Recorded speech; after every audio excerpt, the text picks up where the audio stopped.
प्यारे बच्चों नमस्ते। मैं डॉक्टर प्रदीप जैन और आज आप सबके लिए कक्षा 10वीं की संस्कृत का 5वां पाठ नाम है कुटुम्बानुरक्ति। इस पाठ की प्रश्नोत्तर दिखाऊंगा। तो आइए चलते प्रश्नोत्तरों की ओर। और सबसे पहला प्रश्न है एक पदेन उत्तरम लिखत। यहाँ पर आपको एक पद में एक शब्द में उत्तर लिखना है। पहला प्रश्न क्या है, घटोत्कचः कया आज्ञप्तः, मतलब घटोत्कचः कया मतलब किसके द्वारा, आज्ञप्ता मतलब आज्ञा को प्राप्त हुआ। तो घटोत्कच नामक जो व्यक्ति था, राक्षस था, उसको किसने आज्ञा दी थी। हिंदी में आपको पता है माता या जननी, ठीक है।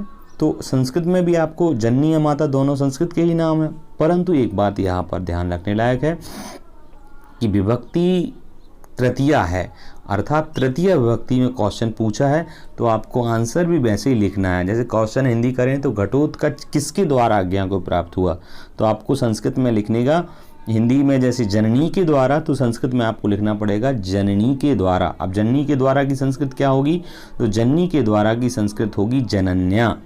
कैसे लिखेंगे जनन्या, जनन्या जा नन्या, आधा न और फिर या, ये जनन्या ऐसा लिखना है आपके लिए, ठीक है। द्वितीय प्रश्न हम लोग देख रहे हैं किम मह किमह ब्राह्मणा, ऐसा लिखा हुआ है पर इसका विच्छेद करेंगे, अलग अलग करेंगे तो किम अहम अब्राह्मणा ये पद निकलेगा। इति कहा उक्तवान, क्या मैं अब्राह्मण हूँ ऐसा किसने बोला। कहा मतलब किसने, कौन है ऐसा जिसने बोला।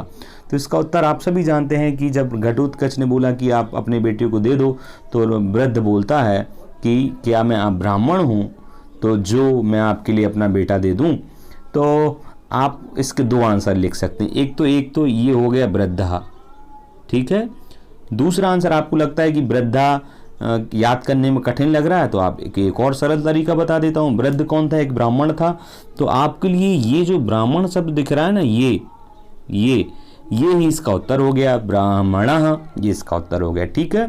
तृतीय प्रश्न पुरुषादः कः आसीत्, यही है। तो पुरुषाद मतलब पुरुष को, अद मतलब खाने वाला। पुरुषादः कः आसीत्, पुरुष कौन था, पुरुषाद कौन था, है ना। तो पुरुषाद कः मतलब कौन, तो इसके लिए कह रहे हैं कहा मतलब कौन, तो इसका उत्तर होगा पुरुषाद कौन था आप जानते हैं, जिसने परिवार को पूरा पकड़ लिया था, वो था, उसका नाम था घटोत्कचः। ये नाम लिखा हुआ है यहाँ पर। तो इसका उत्तर मैं नहीं लिख रहा हूँ क्योंकि आपको यहाँ दिख गया, तो ये इसका उत्तर है, ठीक है। पुरुषादः, ये इसका उत्तर हो गया। तृतीय प्रश्न का उत्तर हो गया। अब हम चौथा देखते हैं।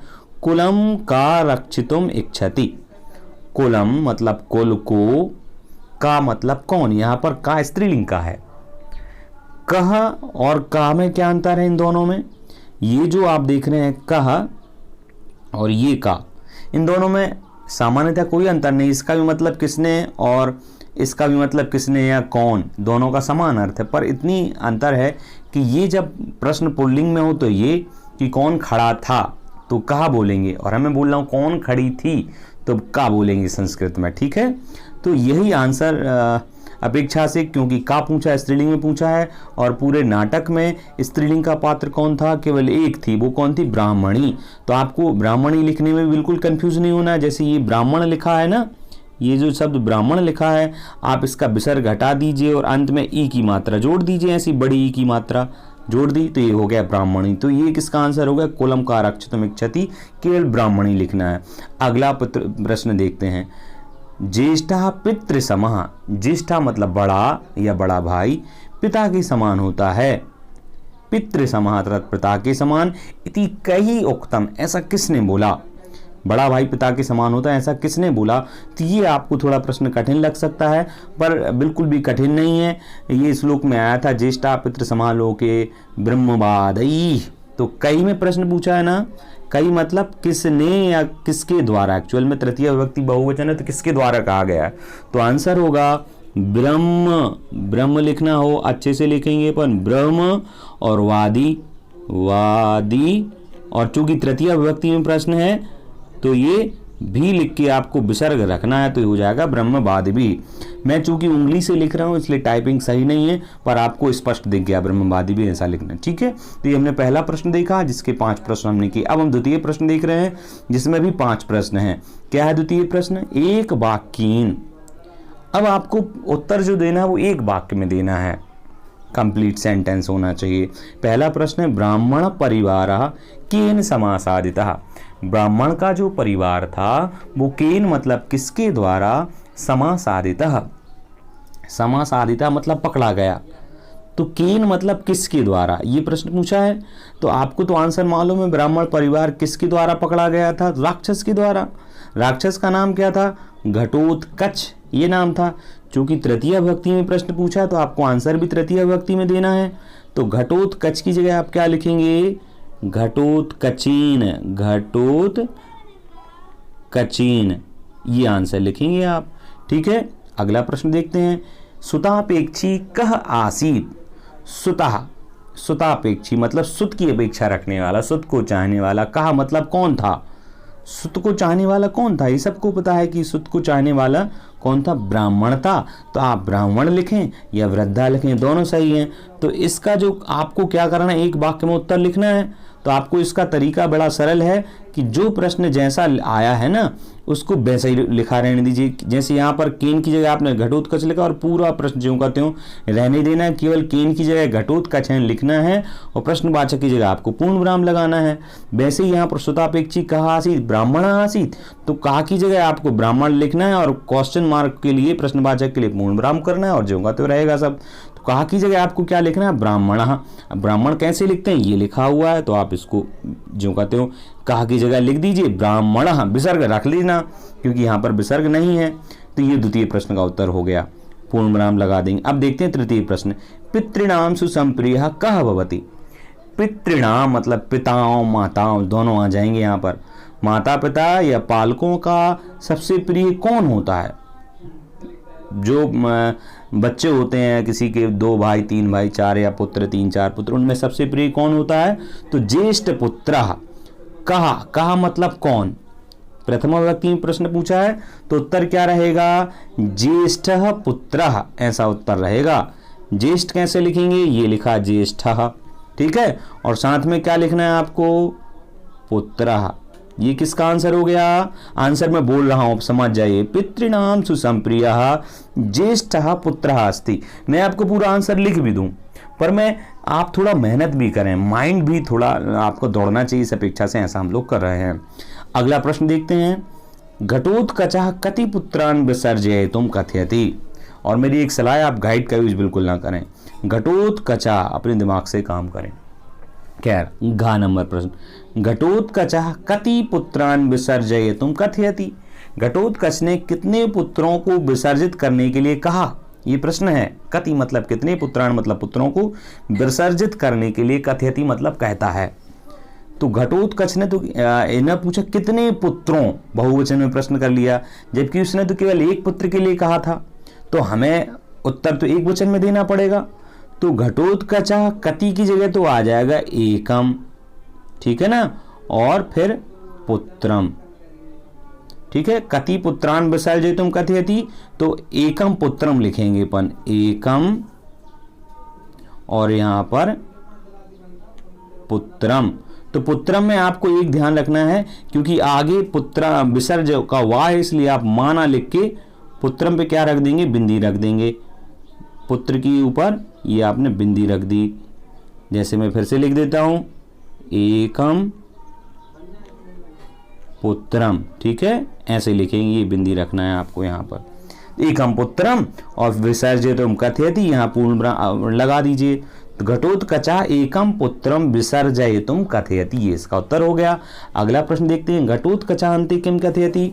घटोत्कच अंत में क्या कहता है, ये प्रश्न बहुत महत्वपूर्ण है, याद भी करना है आपको। घटोत्कचः अन्ते, आपको जो उसने वाक्य का उसको इन्वर्टेड कॉमा में बंद करना है ऐसे। तो अंत में उसने क्या कहा था, अहो स्वजन,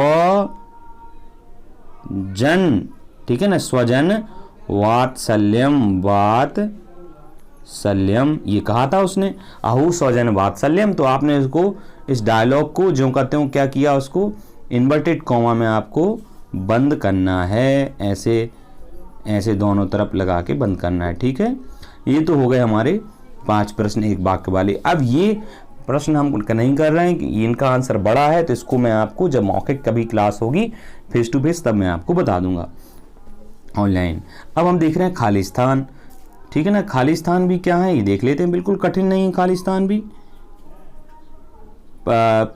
पति मातृ धर्मिणी नाम, पति मातृ जिसका धर्म होता है वो क्या है, पतिव्रता इति, गुण संधि हो गई, पति मातृ धर्मिणी पतिव्रता इति नाम, मतलब पति ही जिसका धर्म होता है और अन्य पुरुष उसके पिता या भाई जैसे होते हैं, तो कहा पति मातृ धर्मिणी पतिव्रता। तो ये आ गया का नंबर खालिस्तान। ठीक है। द्वितीय प्रश्न क्या है, ज्येष्ठ, ज्येष्ठ जो होता है वो कैसा होता है, दो खालिस्तान है यहाँ पर, श्रेष्ठ और पितृ समा, दोनों इस पर सेट हो रहे हैं, परंतु ज्येष्ठा अपन आगे के क्वेश्चन देखेंगे, ज्येष्ठो भ्राता पितृ समा ये भी है, तो ये पितृ समा तो आ जाएगा यहाँ पर के खालिस्तान में।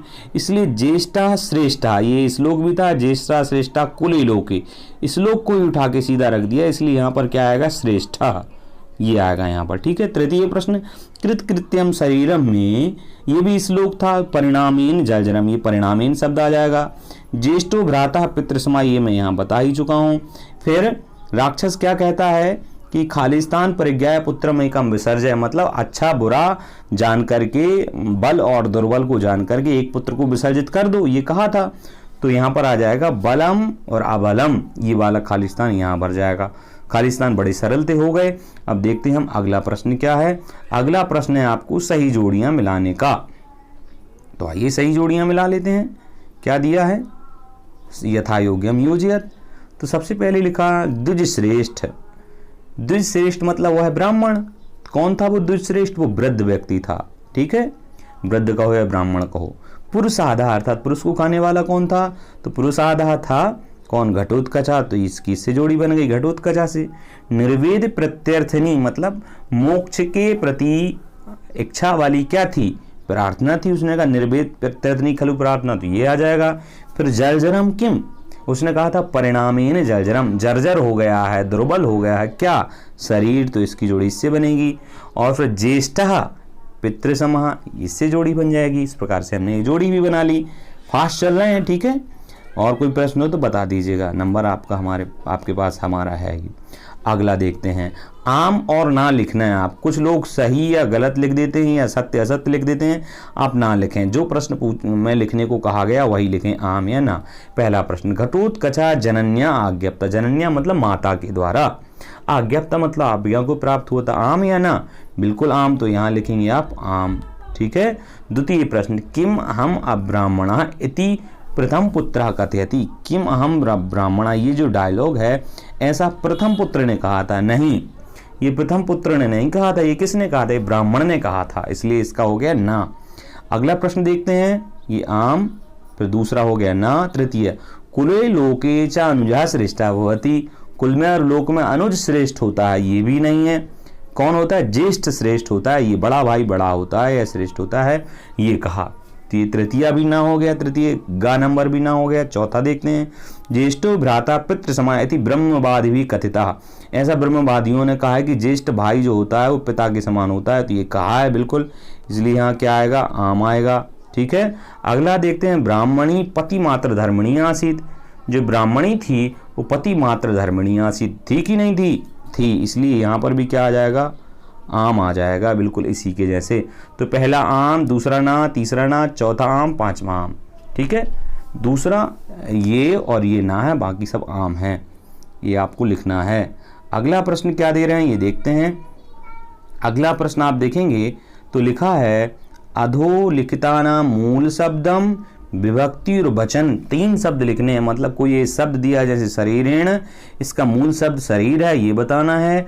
फिर शरीर में कौन सी विभक्ति, तृतीय विभक्ति, तो ये बताना है। और फिर वचन कौन सा है, जैसे एक वचन है तो ये भी बताना है। तीन चीजें आपको बतानी है, मूल शब्द, विभक्ति और उसका वचन। तो आइए शुरू करते हैं। पहला शब्द क्या है देख लेते हैं, ये मैं अपने आप को हटा लेता हूँ। तो पहला शब्द देखते हैं, सबसे लिखा गुरुणाम, यही लिखा है ना। तो गुरुणाम शब्द का मूल शब्द यहाँ लिखना, गुरुणाम शब्द का मूल शब्द है गुरु। ठीक है, यहाँ पर गुरु आएगा। फिर विभक्ति कौन सी है, विभक्ति इसमें षष्ठी, षष्ठी को मैं लिख रहा हूँ 6। और वचन कौन सा है, गुरुणाम में बहुवचन है तो बहुवचन को मैं लिख रहा हूँ 3। ठीक है। फिर तया, तया शब्द किससे बना? एक्चुअल में तया शब्द तत् के रूप चलते हैं, स्त्रीलिंग में बना है ये तत्, ऐसे तत्। गुरु नाम, गुरु आप लिख ही लेंगे, ये लिखा है, तत् के रूप में ता हलंत रहेगा। अब एक बात और समझ लें, तत् का रूप में तया में तृतीय विभक्ति है और वचन प्रत एक है, तो इसलिए एक लिख दिया, तृतीय विभक्ति एक वचन। स्त्रीलिंग में, पुल्लिंग में, नपुंसकलिंग में तीनों जगह तत् ही बोला जाता है, पर जब इसके स्त्रीलिंग में रूप चलते तो सात ए ताह चलता है। पुल्लिंग में चलते हैं तो कैसे चलते हैं? सातौते चलता है, और नपुंसकलिंग में चलते हैं तो तत्ते तानी, ऐसे रूप इसके चलते हैं। पर मूल शब्द जो है, जो हमें लिखना है ना, ऊपर आप देखेंगे क्या लिखना है? मूल शब्द। तो मूल जो शब्द है वो क्या है? इसका तत् है। तो गुरु का मूल शब्द गुरु, गुरु नाम का मूल शब्द क्या हो गया? गुरु, विभक्ति हो गई षष्ठी, वचन हो गया तृतीया, तया का मूल शब्द हो गया तत्, और विभक्ति हो गई तृतीया, और वचन हो गया एक वचन। फिर आ गया पत्नी, पत्निया। तो पत्निया का मूल शब्द है पत्नी, ठीक है, पत्नी मूल शब्द है, और विभक्ति कौन सी है? तृतीया, एक वचन। फिर आया भवंतम, भवान, भवंतो, भवंता, भवंतम। भवंतम में कौन? भवंतौ में शब्द है भवत, ये थोड़ा आपको ध्यान रखना है। भवत मूल शब्द है भवत, ठीक है, और विभक्ति है द्वितीया, एक वचन। पितृणाम, पितृणाम में मूल शब्द क्या है? पितृ, ये पितृ मूल शब्द है, और षष्ठी विभक्ति है, बहुवचन है। इस प्रकार से हमने ये देखे। राइटिंग थोड़ी अजीब सी हो सकती है, पर आप इसको, मैं टाइप नहीं कर रहा हूँ, मैं उंगली से लिख रहा हूँ इसलिए ऐसा आ रहा है, तो आप इसको थोड़ा ध्यान से देख लीजिएगा। अगला प्रश्न, निम्नलिखित क्रियापदानाम धातु लकारम पुरुषम वचनम च लिखत। आपको क्या क्या लिखना? धातु भी लिखना है, एक धातु, फिर लकार, फिर पुरुष, फिर वचन, चार चीज़ लिखना है आपको। तो आइए शुरू करते हैं फिर चारों चीज़ों के लिए। ये मैं ऐसे कर देता हूँ, ठीक है, इसलिए पांच शब्द दिए, पांचों आ गए इसमें। सबसे पहला शब्द दिया है, उदाहरण में इन्होंने दिया इच्छसी में धातु क्या है? इच्छ धातु दे रहे हैं, वैसे इसमें इस धातु है, ये हो जाता है बाद में आदेश। मूल धातु तो क्या है इसमें? इस, ठीक है, कोई दिक्कत नहीं। इस, यहाँ पर भी यही क्वेश्चन पूछा है, इसमें धातु मैं आपको लिख देता हूँ, इस धातु है, ठीक है, ये और ये एक ही शब्द, बस वचन बदला है और पुरुष बदला है।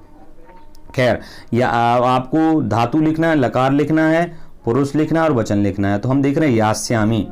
यास्यामी धातु कौन सी है? धातु यास्यामी में है या, ठीक है, और लकार कौन सा है? तो लकार इसमें भूतकाल भी नहीं है, न वर्तमान है, लकार इसमें आएगा लिट लकार भविष्य काल की, यास्यामी मतलब भविष्य काल। और पुरुष कौन सा है?